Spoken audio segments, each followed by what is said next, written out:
Hello and welcome. I am Pandora's Box. This is my tutorial series on Co-op Tower Defense, the mobile game which allows two people to play a tower defense on the same map together.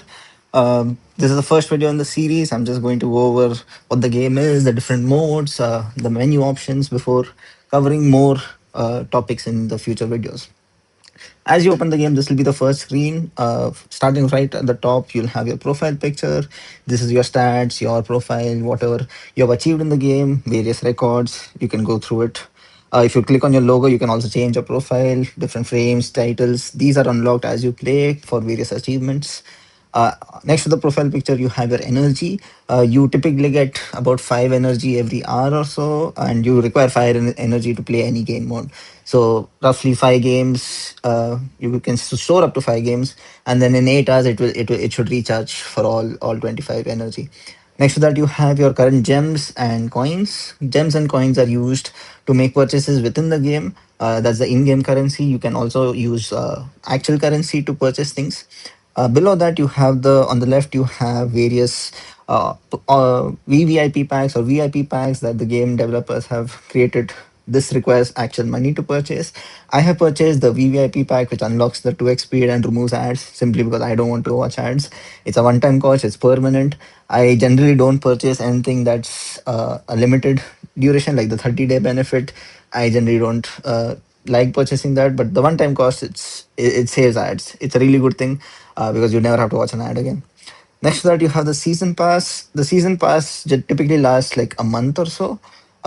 It just has, as you play games, you'll receive season pass points for that. As you collect more points, you can reach different levels, and for each level, you'll get perks. You'll get coins, you'll get gems, you'll get demon god eyes, different collectibles that are used to upgrade your troops in the game. It's typically easy to cross if you play the game at least like twice a day. It's not too difficult to cover it. I generally don't notice it. This also has a premium mode. I have not found it to be super worth it, but if you wish, feel free to buy. Next to it is the quest icon. Every day, these quests are reset. It's the same quest every day. You get pretty good, decent rewards from these gifts. You get coins, gems, that kind of things. If you do it every day, it does add up. That's your main source of resources in this game. For example, here I just unlocked 100 gems. That's not too bad, actually. Below quest, you have Captain Challenge. As when you first play the game, this will actually be replaced by a Rookie Challenge. I've already completed the Rookie Challenge, so that's why I have unlocked the Captain Challenge. It's essentially a long form challenge that again has a few perks for completing. In this case, I have to play with a few rookies, get them leveled up, and I get few benefits for that. For example, I get 1,000 demon god eyes if I complete the entire thing. Below that, you have fortune card. This can be drawn every 5 hours or so, I believe. It gives you some buff during the game. For example, over here, you choose one of three. You get mission reward plus 10. So all the missions in this game, as and when I complete them, I would get 10% more bonus resources. Now, what getting a card requires you to watch an ad, but since I have the VIP pack, the ad essentially gets skipped. So I prefer the VIP pack, but it can be unlocked even without paying actual money for the game. Below that is the Scarlet Super Ball. I've already collected this, but here you can, again, for watching ads, you can get three types of balls. The first one gives coins, the center one gives gems, the last one gives tickets. Uh, this is kind of like a weekly lottery. Every week you can collect a few balls, and each Saturday a winner is selected. If you win, you get some prizes. I have never won so far, unfortunately. Below that is this month's event. They keep hosting events now and then again. Rules differ each time, so I won't go into what the event is, but it's just a bonus way to get, again, few resources, keep the game interesting. It can get pretty monotonous otherwise. In the middle, you have the options to change difficulty. Uh, I have unlocked normal, hard, and hell so far, but there's also abyss and deep sea. Each one is harder than the one before, and if you click on the question mark, you will see what the difficulty is, what's special about that game mode. You can also choose to play with a friend or just have a random match where you'll match up with a random person. Now, to the left of that is the guild. This is a new feature that's recently been added. You can join a guild with random people. The guild has its own daily missions. Let's see. That also tends to give some guild XP reward. This is just used for leveling up the guild. and leveling up the guild might give us some benefits. It's a new feature, so there is some coming soon updates that will come out in the future. Right now, the only benefits are sometimes you get demon god eyes or some other resources from these gifts. On the right, you have challenge mode. This is a co-op game, but you have a single player mode as well, where you have a Tower of Humanity or Twisted Demon Castle. Tower of Humanity is a simple loop or just like a single player mode where you just have to clear 50 waves to clear the level. Twisted Demon Castle is similar to the normal gameplay mode where you play with two people. Instead of playing with two people, you would have to clear it alone. So if it takes two to clear normal, you would have to be twice as strong to be able to clear normal in Twisted Demon Castle.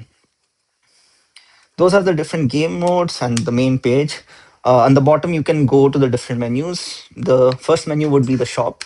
This is where you can buy stuff from the game. These keep changing over time. Most of them cost real money, but there are a few things which use in-game currency. For example, the daily shop, this refreshes every day. I always buy the free tickets or whatever costs silver coins. I generally don't use gems over here unless it's worth it. For example, if there are liberation stones, which is a late game currency or mid game currency, I would spend gems for that, but I wouldn't spend 490 gems for just seven tickets. That's not worth it. If it's for coins, I would spend coins because it's easy to collect coins. It's not easy to collect gems. But this is where I would normally get cards for upgrading demons, tickets, some resources, only for coins though. Again, with the VIP pack, I can reset for the ads twice. I think you would have to watch an ad. You can also spend 1,000 coins to reset it. I generally do this every day. The rest of the things do cost money. Some of them will cost gems. For example, you can buy tickets for gems. This is pretty good value. 5,000 gems for 50 tickets is not bad because in 50 tickets, 5,000 gems, you would probably recover around 1,500 gems on average. So it actually costs only 3,500, but it's pretty good. You get a lot of resources. I would never buy the Demon God Stone. It's not worth it because for 5,000 gems, you would rather buy 50 tickets, and with 50 tickets, you are bound to get about 50 Demon God Stones. So and other stuff on top of that. So it's better to buy the tickets rather than the Demon God Stone. Is really not worth it. Universal Liberation Stone is quite worth it. I would buy this if I need it. I would never buy silver. It's again not that worth. Coming on to the next menu, which is the demons. Over here, you can see all the different demon types and also the demon gods that you have unlocked. At the top, you see the available resources you have. I have 465 demon god eyes and 25 liberation stones. And the demons are all ranked by their rarity. There are 7 types of demons. So you have two rock type demons or golem type demons. You have two skeleton type demons. You have two orc type demons and one dragon type demon. So like 7 different types. You have a common rarity, which is the white background. You have a rare rarity, which is the green background. You have epic rarity, which is blue. Then legendary, which is pink. And they scale up. It's the same demon types. You can even look at their design. It's the same colors. It's just bigger each time. Each monster has its own attributes, which I will cover in a later video. But those are the 7 basic demon gods. Once you have legendary demon gods, you can upgrade them into demon gods. Sorry, once you have the legendary monsters, you can upgrade them into demon gods. The number of demon gods is more. There are 7 demon gods and a whole bunch of supreme demon gods. Each demon god has different abilities and powers and buffs, and there are various combinations that are good and that are bad. There's synergy and anti-synergy that needs to be considered. So all of that I will cover in a different video. But yeah, here you can see and read about each demon god available in the game. Currently, I have not unlocked Ashura or Ivy, but these you can either unlock through tickets or you can pay 5,000 gems to unlock. At the bottom, you have the skins that you can use for each creep, each demon god. You can select whatever you want at the bottom. So golem, skeleton, orc, dragon, demon gods. Uh, some of these skins are you can buy them for coins, which is still fine. Some of these are paid. Some of them require gems. Some of the demon gods gives some of the skins give some bonus effects. For example, this skin increases the level of goblin biker by 1. So few perks depends on whether you want to buy it or not. I haven't bought any skins so far. Traits I will be covering in more detail in a different video, but here you can just get a few buffs that will apply to you during the game. Research Lab allows you to convert one liberation stone into another. Again, this is mid-level stuff. I will cover this in a separate video. Gem, I have not really unlocked this. This is late game stuff. So late game stuff. Once you reach Abyss, that's only then it's unlocked. But this is the Demon God menu.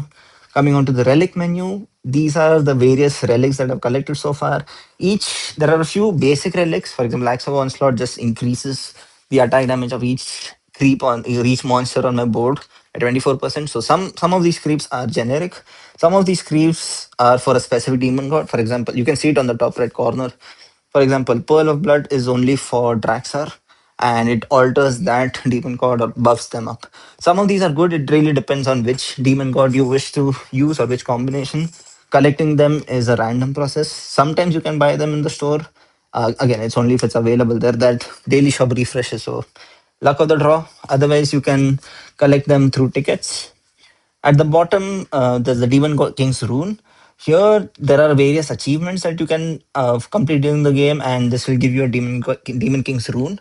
Each rune can be used to upgrade some permanent buffs that you can apply during the game. For example, this one gives you 10 gold per wave, but I've already upgraded this to level 6. In the beginning, I believe it's like 5 gold per wave, and it does cost a lot of coins to upgrade, though, so can't go nuts upgrading them. It also uses a lot of runes. So currently, I'm just saving it. I need the coins for liberation, but some of these are pretty good. For example, negotiation is good. It allows you to hire extra miners as opposed to the standard 30 miner limit. Yeah, that's all the relics. We will cover details about what the relics do, their powers, when we talk about each individual demon god. Oh, there's a red one dot over here. It means something can be upgraded. You can upgrade these relics for coins. Generally, the upgrade is quite cheap, but yeah. Lastly, the last window is on the tickets. This is where we can use tickets to draw. Currently, I've used up all of my tickets, but each draw will unveil something. For example, here, these tiles have already unveiled. Like I got 10 greenstone cards, 10 skilled hunter cards. I've got 300 gems. I've got one goblin biker card. I've got one ticket. This place is essentially where you collect resources during the game for free. Sometimes you get cards, sometimes you get coins, you get liberation stones, you might get relics. These cards are what will be used to upgrade the demon gods. For example, Lil Shaman Orc, I need 210 cards to upgrade him from level 10 to level 11. So it's a small grind collecting all the cards. This is the secret drawing board. If you go back to the common drawing board, there are different types of drawing board. As you play, you will understand how they're unlocked. It's just arbitrary. Uh, but yeah, that's it on the main menu, all the options. Once again, we will cover all of the various details, mechanics, gameplay modes, actual combinations, what each demon god does, the specialties, their mechanics, how it all works in separate videos. Hope you enjoyed. Thank you.